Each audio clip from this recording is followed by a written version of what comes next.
Well, I was really excited to get a second car. I really was. This car is something, you know, I'm gonna stop being secretive. I'm just gonna tell you what it is.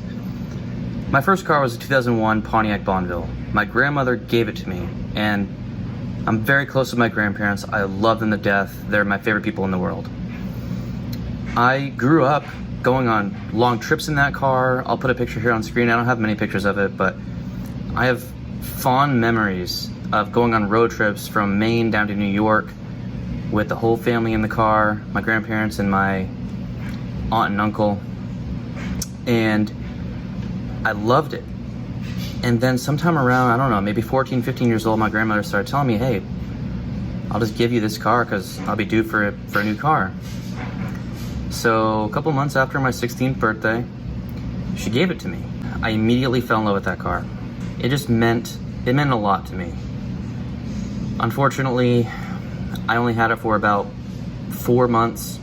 I was driving into work one day at a pizza place called Big Cheese Pizza. And this guy who ended up blowing a .24 blood alcohol level, he backed his truck into it and scaled the whole entire left side and totaled it. I have a few pictures here of it. I didn't really take good pictures when I was like 16 years old. So anyway, immediately when I got that car, I mean, I was racing people when I was 16. I mean, this isn't just a new thing that I'm doing for YouTube. I mean, it is a new thing I'm doing for YouTube, but I've always been a heathen with my cars. I just decided to start filming it recently. I love that car. I mean, it was nothing fancy, 4-speed automatic transmission, 205 horsepower V6. I always wanted the SSEi model. And that is the car that I went to go buy. I let my emotions get the best of me, and I was like, I've wanted this car forever. And here's a silver one. It has to be silver, just like my first one. 74,000 miles. And the guy says it's in good condition. He sent me videos of it, of starting it up and sitting in it, and a detailed walk around. Not a hint of rust anywhere. And according to the Carfax, it had been taken very well care of at the dealership the entirety of its ownership with the first owner. So anyway, I'm going to play the video of me and Kenny going to test drive it. We did drive very far overnight to go buy this car. And I wanted this car so much that I actually got teary-eyed just thinking about it. I wanted to do this big reveal where I FaceTime my grandmother and kind of asked her, hey, what is a car that I've always wanted? And I'm sure she would have said Bonneville pretty quickly. Bonneville, I should say. Same thing with my dad. I was going to FaceTime him, and I was going to include those reactions in my video.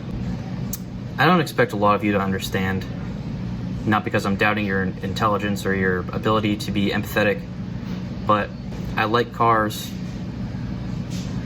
I like Halo. I like music.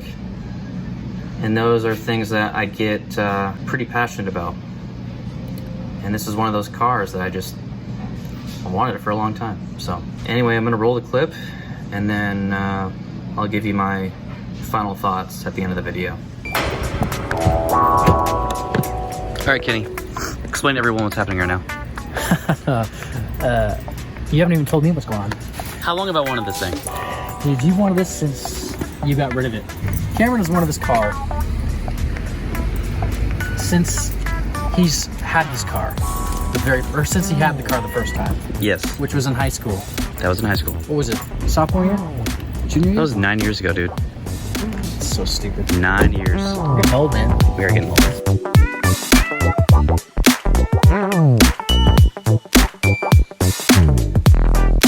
I really knew this was my car.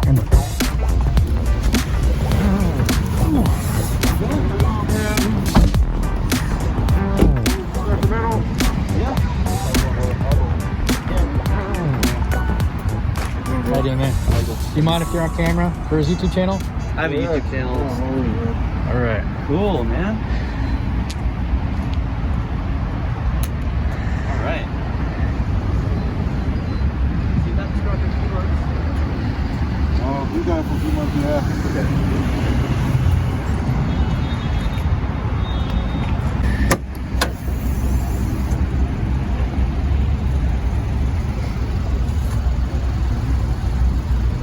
There's like zero rust under there. It's awesome. Very clean, dude. It looks like crazy under there.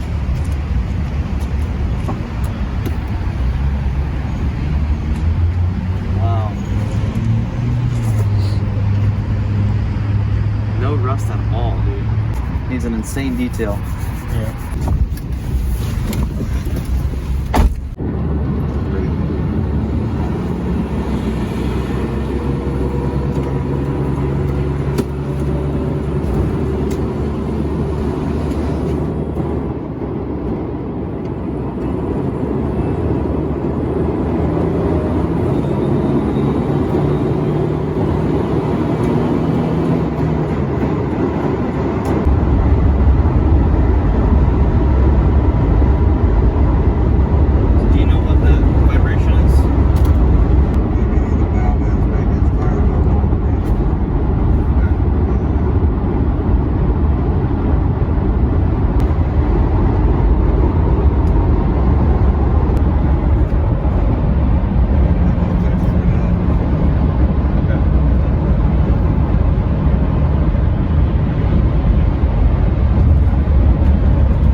I don't know.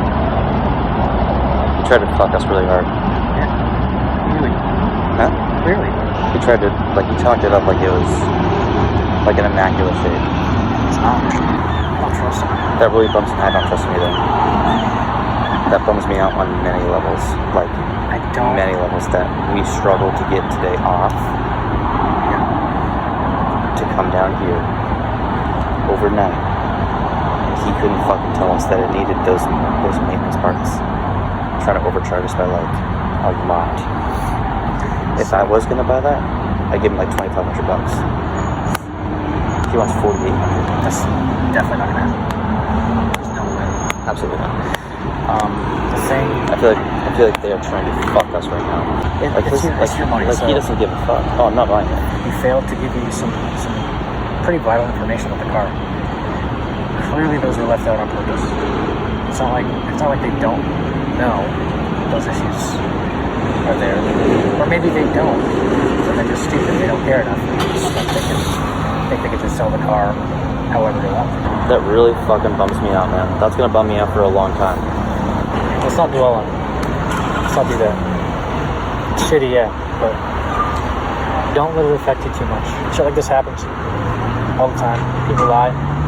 The only way to really know I'm not doing that again. is to do exactly what we did. Otherwise, I'm not doing that again. Because there's obviously there's two outcomes, right? I'm There's not a great driving hours again to go look at a car. I don't blame you. But don't Fuck that, dude. Don't regret this decision. Don't regret this journey. You know what I mean? There's no way you could have known. We just got fucked with. I know, but Like really badly. Like yeah. Like he did a really bad thing. Yeah. That guy, still after driving the car, was lying to our faces. Yeah. Just 30 seconds ago, he was saying, "Yeah, other than the brakes, you know, it's all good." No, it's not.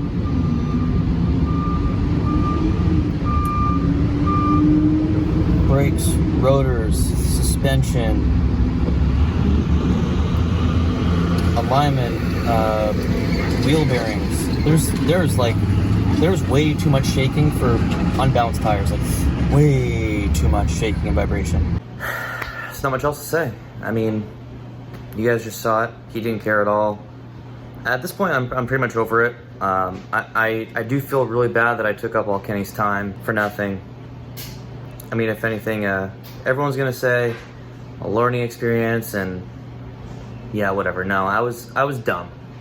I was I let my emotions get the best of me and cloud my judgment. As cliche as that sounds, that's what happened. Will I be searching for another one right now? No, I think that put a pretty bad taste in my mouth. It's gonna be very hard to find one of those in silver with lower miles. So when the time comes, when my channel is bigger and I have more YouTube revenue to just spend on stuff like that, I'll get one of those cars. But probably just end up getting a 9th gen Civic sedan and just supercharging it and going balls to the wall. So yeah, the only updates I have are lots of new parts are coming in. Lots of new parts. So I'm about to start ramping this shit up. I've been building my car very slowly since I got it, but the next few months are gonna be like new parts, okay? That's all I have, guys. Just be smart, be smarter than me. Learn from my mistakes as always. Have a good rest of your day. Thanks, guys. And Kenny's still sleeping, so we're gonna go wake him up. Kenny? Mr. Kenny? Mr. Kenny?